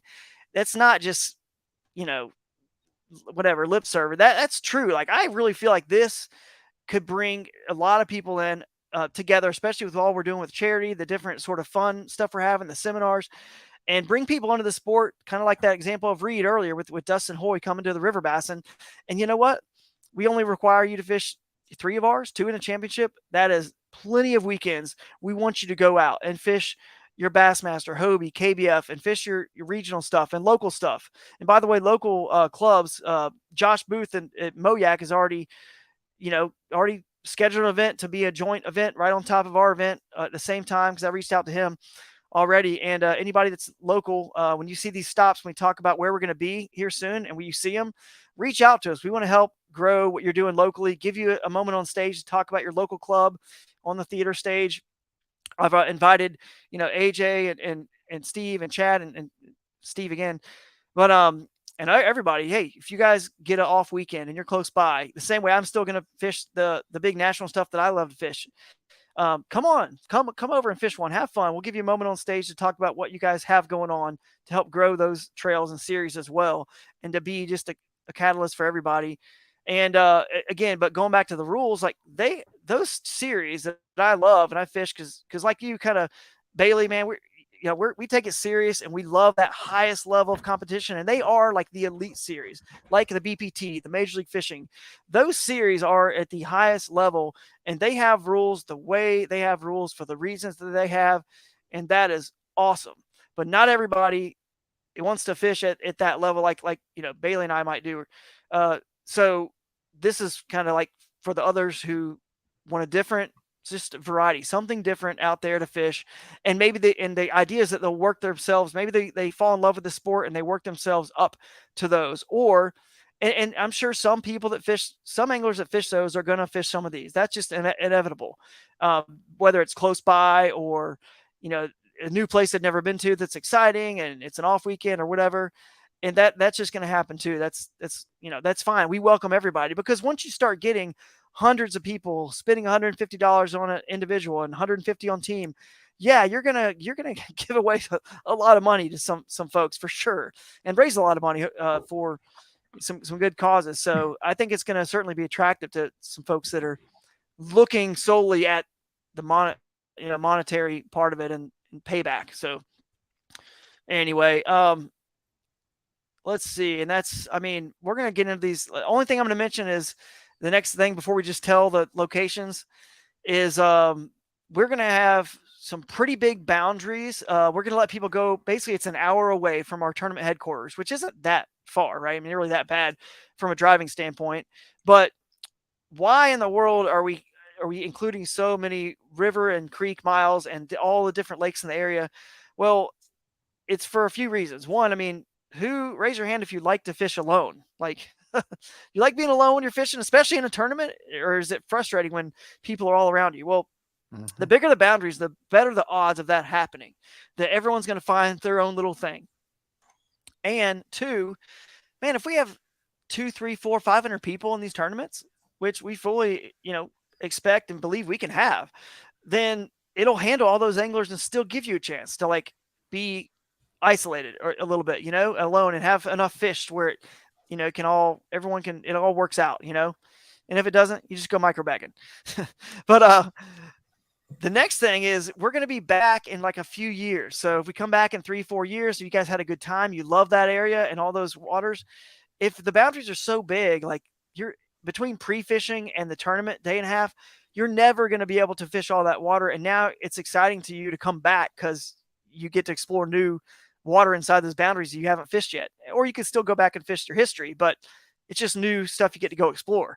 And then the last reason is it allows for weather impacting the event. So there's still, when you have an hour on either side of your headquarters, the radius, so to speak, if your headquarters is the center of your radius, most likely it's hard for weather to affect all of those rivers and lakes to the point where we just got to cancel the whole thing. And that's the other reason why we have rivers and lakes. There's a reason why I didn't bring back River Bassin. I could have done that, but River Bassin had its issues with potentially a whole tournament just get flooded out or canceled. And that is hard to reschedule and change, and too much goes into that. So if we have lakes and bounds and rivers, well, you always have somewhere safe. If worst case, if the rivers are flooded and you don't feel comfortable, go fish the lake. So this tournament can still go on. So, all right. I think it's time, unless you guys have other questions. Yeah, chime in on the other stuff, because I'm sure we got some questions to answer. Right? I mean, it's got to be we want to know locations. Locations? Yeah, man. Okay. Let's get into it. Oh, well, here's one real quick. Jake, are you starring these over here, the comments? Oh, I think you're muted. I don't hear you. He may be starring them. Anyway, Ken Wood had one. He said, will it be 2 separate series, or will those teams fishing also be competing against the individuals? Everyone has an individual score. So the teams are not competing against the individuals. Like, in other words, 2 people's combined 5 fish are not competing against somebody's in an individual's 5 fish. Those 2 people that comprise of that 2-person team each have their individual 5 fish that are on the individual leaderboard. Does that make sense? So, but if somebody just entered the team division and say they, $75 a piece, so they had said, hey buddy, let's go fish. I don't have the money for the, $150 for the individual, and then another 75 to be in the individual and the team, which would be whatever that is, $225 total. And then let's just do the team, and that only costs them $75. Well, that person there will not be on the individual leaderboard. They only enter the team division. So they would only be listed as team, for lack of better, whatever examples here, just team Egbert Little. Okay. Little Egbert. It could be the opposite. Little Egbert. Okay. So that would be the only leaderboard those people are on. That makes sense. But yeah, if there's anything else that's starred over there in the comments, I'm sure there's. I think I got a lot of them that were important. What? Starred or starred, yeah. Comment. Is there anything else we haven't touched on? Because I don't even know where I'm at in these comments. There's so many. I'm like up, down. Like, if you want to throw one up there, I'll answer them. In the meantime, we'll go over where. Oh, there was one that asked about the mouth being open, and I don't think we're gonna have any changes on that. The mouth has got to be completely shut. But Van Tyne's asking if you can do separate bags for the micro bag. Yes, you can. You're going to be able to submit. You just submit your fish, and then wherever they end up, they end up. But obviously, if you submit a 5 or 6, it's going to be down there in the micro bag. You just submit them, and they're going to where they're supposed to go. There's not going to be a separate right now. I don't believe we're going to do a separate registration for someone who just want to enter the event for the micro bag division. You would have to enter the $150 individual division, and that gives you access to the micro bag prize pool, if that makes sense. So when you're in the 150, you just for the individual division, you just submit your fish. If they're big, they're big. They're small, and they go to the correct leaderboards. They just split. Dwayne said that he didn't think that'd be a problem. We'll get that figured out. So, all right, let's see. And that's, if you see any other ones, throw them up there. Just hit the button, throw them up, and I'm going to go and talk about where we're going to go. So we're heading first to places near and dear to my heart. We're starting on May 2nd and 3rd. So it's still a while before this thing even begins. It's May of 2024, May 2nd and 3rd. And every single one of these events, we've talked about them being a festival feel and a festival format. Therefore, every one of them has a festival name associated with them. And it'll be t-shirts and all stuff sold and fun stuff. By the way, Charlie from Fish at Small is on here. He's doing some incredible work. And he is the one, if you guys go check out Fish at Small, Charlie is the one who helped me finalize this logo, the Kayak Adventure Series logo. I kind of told him a little bit about what I was looking for. And he's an awesome dude. He's 17 years old, high school student, started his own kayak fishing apparel brand, lifestyle brand for all of us. So go check it out, Fish it Small. And he's going to be at the events along with the Ashigan guys, the Smalley Talk podcast guys. And they're going to be there selling their stuff. And we're trying to just bring everyone together, make it a fun thing. But a festival name is what I was getting at. And the first one will be Shoalie Palooza in Georgia, where I grew up. Man, I cannot wait to take people to catch a bucket list fish, the shoal bass. Now, obviously, any black bass will still count. We will have some lakes and bounds where you will not be catching shoal bass because they do not live in lakes. They don't like it. But that's going to be in Georgia, May 3rd and 4th. And I'm excited to catch a shoal bass and see. I cannot wait to see how many people raise their hand when I, on the stage at the theater, how many people raise their hand when I ask them the question, who caught their first shoal bass, ever, or who caught their personal best shoal bass, and just see all the hands go up because it's just such a cool fish. And we're going to have the Flint River Keeper there and help support them. It's going to be a really, really fun event at the Shoalie Palooza. So get ready for that one. And the exact town is not listed there because that one is we're still working with a couple different communities that may be hosting us. So we will see which town. But there'll be multiple. I will tell you guys this, for the shoal bass fanatics out there, the ones who are local in Georgia and the surrounding area, we'll have multiple shoal bass rivers and bounds. So it's not going to be, I don't think we're going to do all three. And you guys know what I'm talking about by all three, but we're going to do two of the three. So obviously the Flint River's in the middle. So, that's going to be one of them. So the next event is going to be Wild Whitehall. We're going to Whitehall, Michigan. Okay, Michigan, that's on June 7th and 8th. Michigan, guys, is unreal. I went there earlier this year. The fishing is incredible. Largemouth and smallmouth. And they both get big, so that's pretty insane. I wasn't expecting largemouth that big up there, but you can catch 6 and 7s up there, and they get big and big smallmouth. So it's going to be a little bit of a battle, which why on the logo here, the flyer, we got a largemouth and a smallmouth, sort of a battle between the two species and what's going to win. And if you'll notice around Whitehall, you guys can start, not putting boundaries up at the website. It's not going live, like I said, until September. But if you guys want to go to Whitehall, you can just kind of start to figure out. We have an hour you can fish, an hour away. So look at all those lakes that feed into the east side of Lake Michigan. Look at all those bays with lakes, the White Lake, Muskegon Lake, all those, the Grand River, all those lakes north and south of Whitehall, Michigan that flow in there. And you're not going to be able to fish in the main Lake Michigan proper.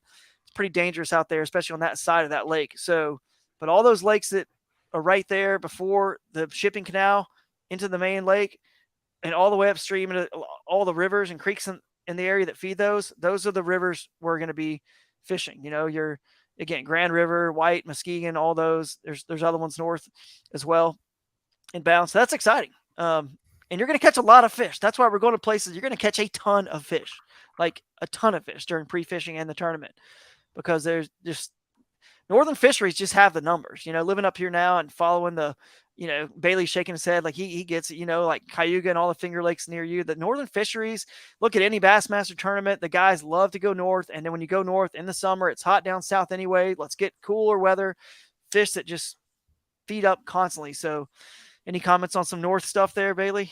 See you shaking your head. They're more fun because we have less brain cells. Yeah. Well, and maybe they don't get Summer fish pressured. are more fun. That's right. They get less pressure because a lot of the folks up north are fishing for walleye and pike and muskie. I don't know, other perch, other species too. They're just focused on trout and steelhead and so many other things they can choose from that it just doesn't get the pressure. And the season's shorter, so it has a natural protection. The fisheries have a little bit of natural protection around them, and there's a lot of good grass and stuff like that. That it's not sprayed like the lakes down south, the man-made lakes down south, because of the recreation purposes. It just gets to just live naturally and grow. So, wild whitehall, that is exciting, guys. And then the next one we're going to go to is Ozarkana. It's Poplar Bluff, Missouri. Cannot wait for this tournament. We took a visit there. Jake and I did earlier this year. And it's going to be another battle between smallmouth and largemouth. I'll tell you that right now. And Poplar Bluff, Missouri, I'm saying the word Missouri, and people are like, oh, man, that's way far away. It's 3.5 hours from Nashville. This is the far, and you can see the pin on the map, except for that very first one on Shirley Palooza, the pin where I have the Kayak Adventure Series pin in that graphic is actually where that town is.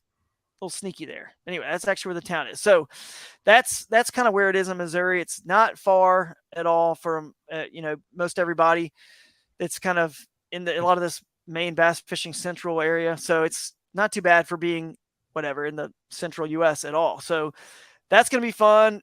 Again, smallmouth versus smallmouth in the Ozark, crystal clear blue Ozark streams, and the lakes, Lake Wapapello, Clearwater Lake, those are in bounds. Duck Creek Conservation Area, places like that. And Duck Creek Conservation Area is actually down in the Mississippi River floodplain, because Poplar Bluff, Missouri has a name to it, or the town is known as I guess it's their slogan or something. It's known as the gateway to the Ozarks. So that's kind of where the base of the mountains start. And then below that's the Mississippi River floodplain south and to the east. So all those rivers and lakes and more flat water oxbows have a more feels like a warmer climate, largemouthy feel, not as They're much more smallmouth. muddy.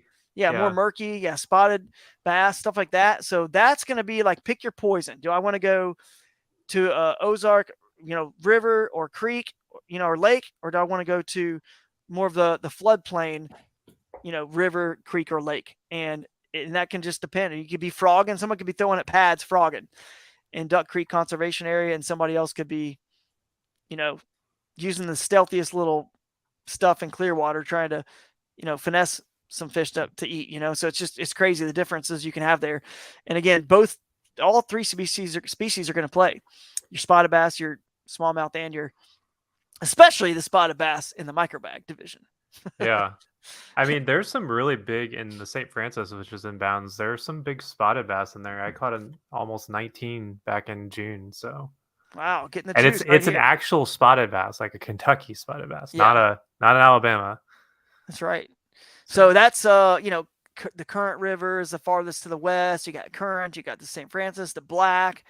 There's one called the Castor River and Hubble Creek. Those are the kind of the main rivers and creeks there. And then the lakes I already mentioned. So let's go to the next one. Slide 4 is the Fiesta on the Susky. Yeah, we kind of had to go to the Susquehanna, but we're going way far away than we've ever really been before. We're going up to the north branch of the Susquehanna in Towanda, Pennsylvania on August 9th and 10th. So that's going to be fun. Just exploring some new water. And what's cool about that area is right at the New York, Pennsylvania border, which is where Towanda is, really close to the New York border. The river splits, and it's the Chemung River going to the west, and the north branch of the Susquehanna is to the east. I think it's Binghamton or whatever that's over there as it goes that direction. But anyway, you can fish either one of those, and all the creeks that flow into the Susquehanna, those are all going to be in bounds, and you can go all the way down south. I want to say, I don't remember. It's a long ways south. I can't remember which creek it is. It's one of the Pennsylvania Boat Commission launches is our launch boundary. So all the way to the downstream on the Susquehanna. That's going to be fun. There are no lakes in bounds for this tournament. There are no lakes in the area to even put in bounds, or else we would have. But you're going to the Susquehanna, you're not going to be going to fish a lake. Okay, let's face it. So, yeah, we already have established in kayak fishing, Susquehanna is its own unique animal. Jeff Little, you excited about that event, dude? I am. It's a different fishery up there than it is further south in the Harrisburg to Sunbury area. As you move up the North Branch, it's it's very much it's less ledgy, in your your bridge pilings matter a lot. It's a really great crankbait fishery up that way. It's just it's structurally different. If you're good at the ledge and trench and braided island system further south, you're gonna have to relearn going up this way. It's still a super strong ecosystem that produces a lot of 18 and 19-inch fish. It's very good, but the layout of it structurally is, if you're expecting it to be the same as say going to Clemson Island or Sealands Grove or wherever you go that a lot of the tournaments have been on, that ain't it. It is structurally different. And I think this is going to be a cool thing to get people to branch out a little bit from where we've all been going for a lot, which is a tremendous fishery because it's managed in a way that it is catch and release. Right. But yeah, I mean, the North Branch up that way, my buddy Chris Gorsuch, who's a kayak, he was a kayak fishing guide for a while, but he's a jet boat guide. He has a camp up that way, and it's always fun to watch him, start posting big fish and looking around being like, "You're not home," and I'll call him and be like, you were at camp." He's like, "Yeah, it was a fun trip up to the North Branch." So Dang. yep, Letting it Nice, out the bag. man. Yeah, I can't wait. It's gonna be fun. And also, it was named the North Branch was named the Pennsylvania River of the Year in 2022. So it's the reigning river of the year. I don't know what all the criteria is, but it's a big deal in that state for sure, because that state's got a ton of incredible rivers. And for them to pick that one, it's pretty cool. We're gonna get to go see it. And I haven't really talked a ton about the theaters, but we're going to be at the Keystone Theater there, and it's incredible. So you guys can look that up. You guys will see pictures of all the theaters. You guys will be in for the awards at all these places. I'll backtrack. We'll be at the Rogers Theater in Arkansas. I do want to mention those theaters if you guys want to check them out. Can we talk about just the creativity of the logo? The overall shape is a Google Maps pin drop. I'm looking at that saying, "Yep, that's what it is." And you alluded to that. But the word adventure, that's a theater marquee. That's true. I can. That's right. It's on the top right of our screen there. Yeah, that's a theater marquee. Exactly. That it's creative. It's a good logo. Yeah. Oh, thanks, buddy. No, it came out really well, and Charlie did a really good job as well. So the Scooby-Doo vibe makes me feel like I'm going back to my childhood. Yeah. The next one, guys, this is your last regular season event, and it's going to be the Wisconsin River Fest. And that is just north of Madison, Wisconsin, in Sauk Prairie, Wisconsin. A really cool community right there where the river kind of makes this cool bend. And because of where they're placed, you actually can get a lot of river miles in with just going, straight north up to kind of that Wisconsin Dells area, just north of there. And then south downstream, we'll cut, I don't know where the boundary is off the top of my head, but it's way downstream from Sauk Prairie. And the river there is a little bit more sandy, but the Wisconsin River, guys, it is a mini Mississippi River, upper Mississippi. It's a mini La Crosse in some ways, but because there's not like the same type of dams they have in La Crosse, this is more like a free flowing, from the town downstream, it's like sandier, and then upstream you got Lake Wisconsin, which is one of the lakes in balance, and then there's another dam that for some reason that doesn't have a name of the quote unquote lake above it. It's just still the Wisconsin River, but it's kind of a lake portion of the Wisconsin River around Wisconsin Dells. But there are a lot of giant fish, both species, both of them in the lakes and the rivers there, that will impress you guys for sure. It's going to be an incredible place that we're probably going to really expose to the world. I mean, Jake, you saw. I mean, we were. This is the one I'm most excited for. Actually, I mean, the town itself was one of the coolest towns. Yeah, it was cool. We went there together. Right on the river. Right on the river. It's definitely going to be, if you fish the main Wisconsin River, it'll be an adventure. Because it looked like, your true river experience. But based on just what I was hearing, there's some giant smallmouth in that Oh area. yeah, Like giants. giant. I'm talking like New York size, like 6, 7s. Yeah, So. they're there, and same with largemouth. It's going to be wild. And so I'm excited. And like you said, the town, we're going to be at a place called Vintage Brewing for the opening ceremonies, and it is right on the river. It's unreal. And our closing festival will be there too. It's get this, right across the street from the brewery, like right there in the same parking lot. Vintage Brewery is gigantic, so we can all fit there no matter how many people are there. Overlooking the river, it's gorgeous. And then on top of that, right next to us is Wilderness Fish and Game, which is a very big outdoor hunting and fishing store that has everything you need, entire rows of Z-Man, entire just row, have everything you Mega need right Best. there. Yep, all the stuff, not just. And then you've got next to it, like joined with it in the same plaza, literally connected to it, is Riviera Pizza and Bowling Alley. So if you can imagine, I think I forgot to mention this earlier. Every single location has a designated after party place we're going to as well, whether it's a brewery or this bowling alley, pizzeria, which is where, we're going to have an after party at this event.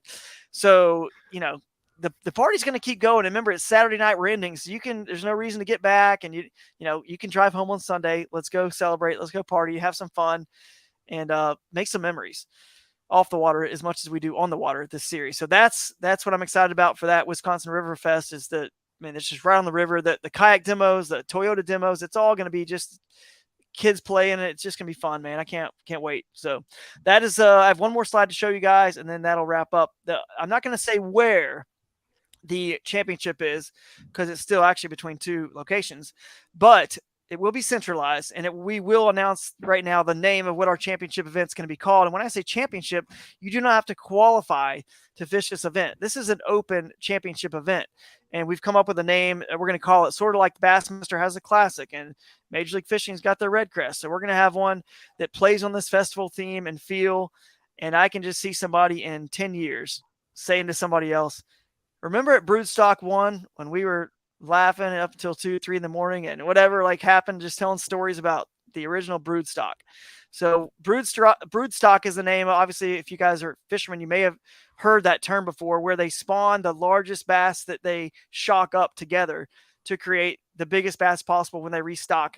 They spawn them and then restock all the lakes and rivers. So Broodstock is when they pull the biggest one. So this is insinuating it's going to be a lot of fish, hopefully some big fish at these events, of course, and just the biggest, best event, good time. And it kind of plays on the Woodstock, you know what I mean? The stock is on the end. So Jeff, I know you're into that. You notice the marquee on the logo. So certainly you got to respect the Broodstock for our championship event. So it's cool. Are we saying a date, or that comes down to that I'll say the date. It's the first weekend of October. That's when it's going to be. I didn't put it up there, but that's when it's going to be, like, most likely, unless the tourism department, one of them says they can't do that, but it sounds like that's probably going to work. So first weekend of whatever that is, probably 3rd, 4th, something like that of October. So just when the fall, starting to, the fall bite's starting to kick in, the nights are getting cooler and the days are getting shorter, the bass are kind of getting the feed going. Plus, if we can maybe move that but if we start a little earlier the next year, because like I said, we're starting in May this year, we may start earlier next year somewhere else, further south or something, who knows. But we can move our championship broodstock to a northern fishery at some point. You know what I mean? By ending it in a September, when it's not, where there's no risk of it all of a sudden being crazy, cold or anything. So that's it, man. That's the deal. That's the Kayak Adventure Series. And there's a lot more, obviously, in the rules and detail we'll talk about in other podcasts, but we want to at least get it out there. So we got to hit some questions before we end, I'm sure. I did star a couple questions. Someone asked when the date click the was. show button if you can hit that or find that show button. Yeah, perfect. Now we can all see them. What were the dates for the Michigan event? Well, I guess I could have. 7th, 8th of June. There you go. There was one too that is a Jeff question. Someone was asking about that section of the similar to Western PA rivers. Yeah, I mean, I would think it would be similar to some of them. I mean, is that like the Allegheny? Allegheny would be similar to some of the upper Allegheny, I'm sure. Actually, I didn't. It's crazy Phil asked this question because I actually measured the upper Allegheny River width? Because I was curious because I fished there as well before, and I've never fished the North Branch where we're going to be. And I was curious if it was about the same size, and I went across the river and just get an approximate width, and they are about the same size. I mean, and if you go to that Oil City, Franklin, or north of there on the Allegheny, the North Branch is about the same size. It's about a quarter mile across, a little bit less than a quarter mile across. So that was a good one. Any other ones that we want to?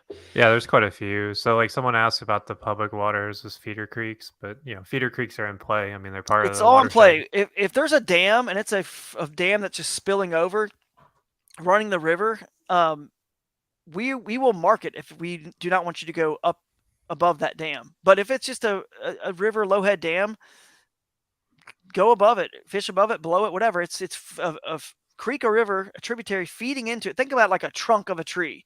We're giving you the core bodies of water. We're listing the ones that are the trunks of the tree, and everything that comes off all those branches and the small branches that go to the leaves, that's all good to go. And if you have to go over a small little dam, like, we know they're there. Trust me, I've seen every inch of these boundaries. I know they're there. If I wanted it to be off bounds, I will put something there saying you cannot go past it.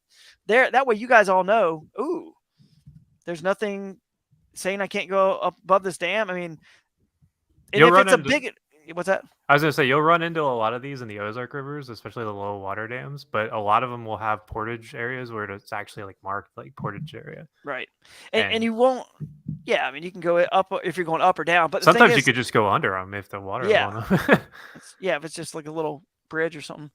But if anything, there's a difference in a dam that's a hydro dam and one that the water goes on, like eventually a feeder creek's going into a farm pond, right? You're going to get up to some little teeny creek when you're microbagging, and you're going to see, okay, there's a dam here and there's a farm pond. Well, that's different. The rules will explain it. That's a dam that's not spilling over. That's a dam that's going through a pipe that's under. But if it's just a low head dam, it's just flowing the river over.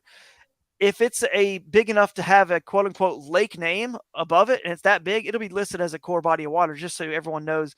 But if it's just some teeny little whatever, like, we're not going to list it. We want you guys, we don't want to list everything on the map, because I want you guys to have a lot of just fun during the winter, like exploring your maps and doing map study and investigating and Google. It's just satellite, scouting is one of the funnest things. I mean, honestly, about kayak fishing, it's one of the things I love. The anticipation leading up to the tournaments I fish is more fun than the tournaments half the time. Just scouting it, right? And dropping pins and waypoints that I want to go explore once I get there.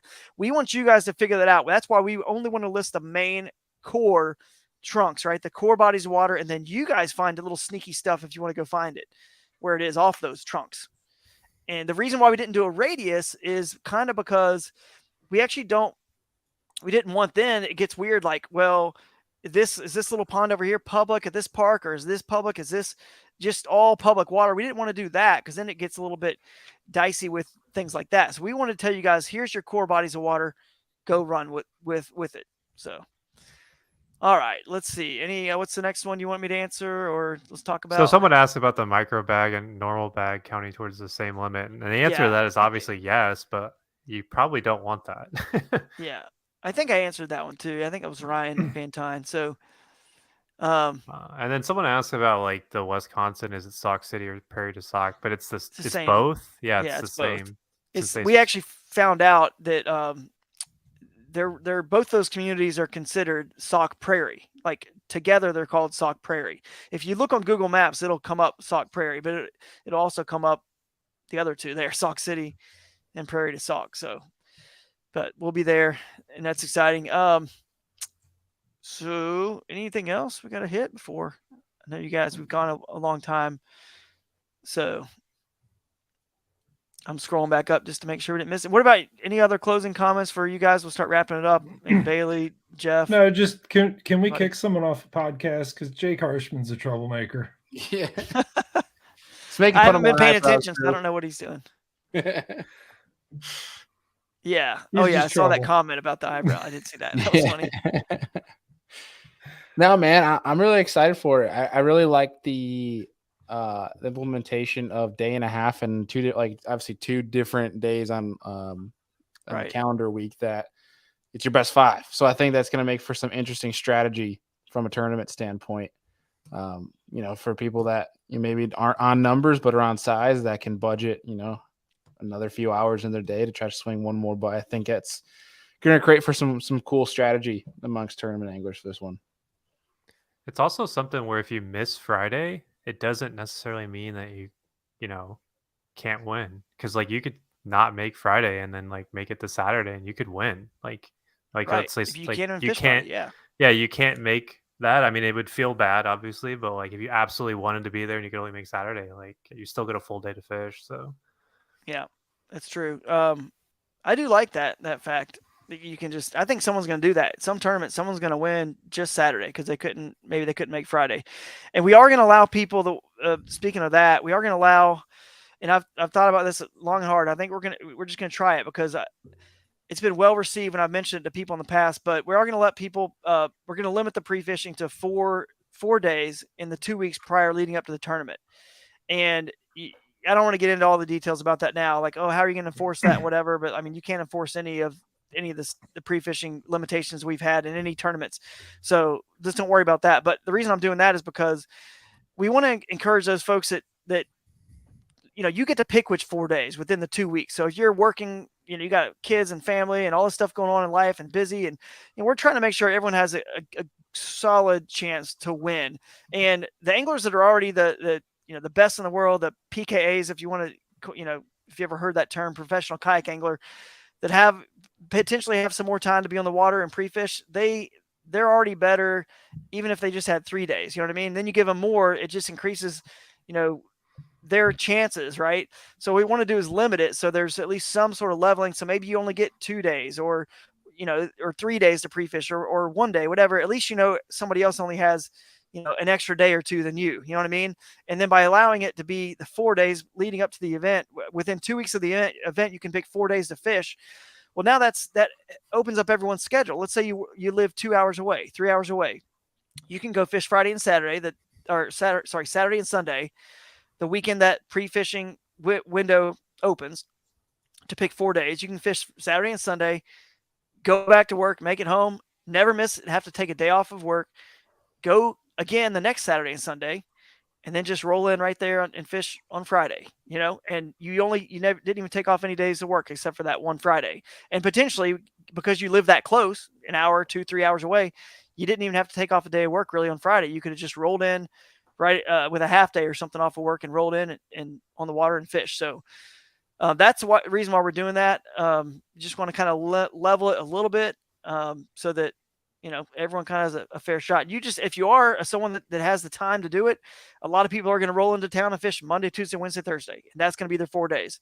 And some people are just going to do Thursday. Some people are going to consider Friday, like we've talked about, the half day afternoon fishing as their second, practice day, even though it's, the fish are going to count, but it just kind of levels it a little bit.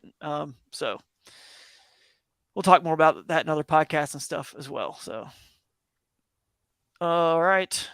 Any other payback structure? I mean, it's going to be typical payback structure. We'll hold back some money for the winner of the championship. And by the way, the championship with the AOI, it's considered a championship because it's the champions for the AOI folks, team of the year, angler of the year, that kind of stuff. But it's an open tournament. It's an open broodstock, event. So it's kind of a championship just because it's crowning the angler of the year and the team of the year. But the payback structure will be like a somewhere around 80 something percent. And then the rest will be taken for holding back money for the championship and administrative fees and stuff like that, overhead that we've got to cover. This is not cheap. As if you've listened to this whole podcast and we've talked about executive producers and film crews and TV shows and all this stuff, you probably know it's not none of this is free. So, but it's all worth it for a good time and for everybody. So we're going for it. All right, guys. Well, any other closing comments for any of you guys? And just looking forward to it.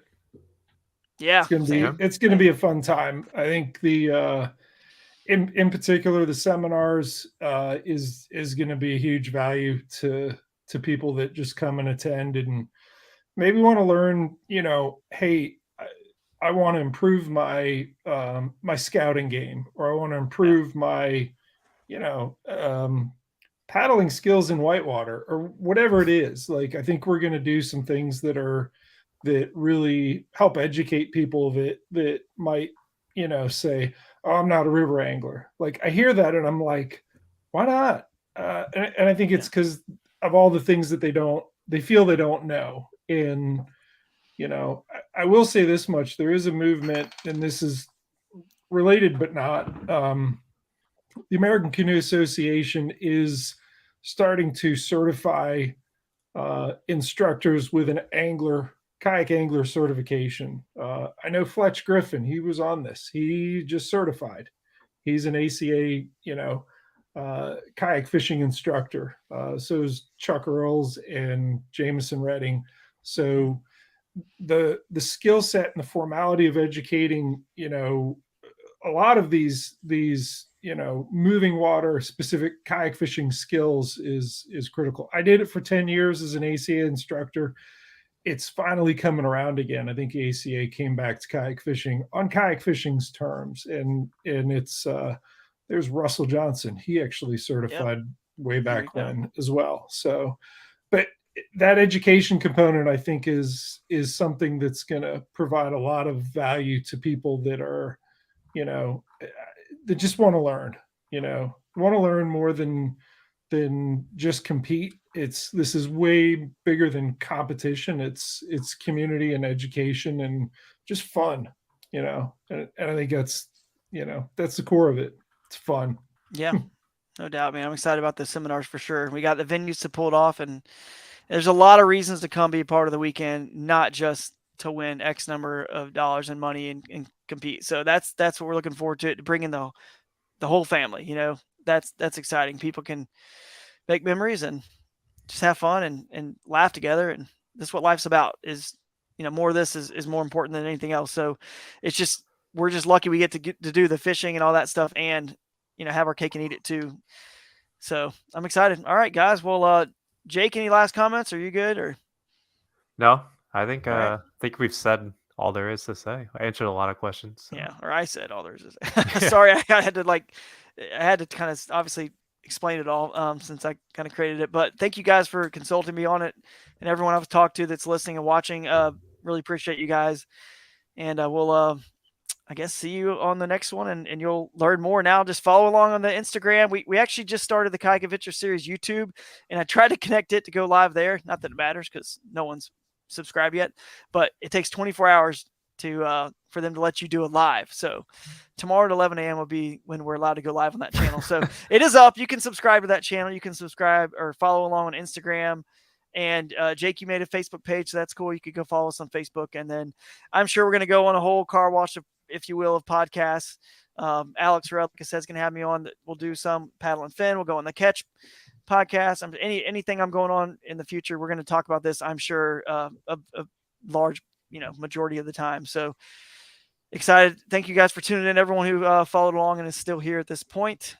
And we will catch you guys. Oh, Bailey, I did see your thing, by the way. Minnesota state law, you cannot use two rods. So we will make sure that is not a rule. Any states that have a rule, you cannot use two at a time. We will make sure of that for sure. And you never know. We may go to Minnesota. It's some really good stuff up there. So we're excited to go to faraway places. You guys follow along, come fish it. We have good attendance. We have a good time, and everyone loves it. We will take you guys to some of the wildest, craziest places and places that are further away than we've ever been. But I promise you, the extra 4 or 5 hours of driving, it will be worth it. Because like many of the guys on this podcast live stream right now, I'm kind of a nerd and a nut, and I've map scouted and studied almost every river, stream, creek, and lake in this country. And there are some incredible places that I cannot wait to have you guys come with us and chase the wild. And that is our slogan for the Kayak Adventure Series. If we haven't said that yet, come chase the wild with us. So catch you guys next time. See ya. Thanks.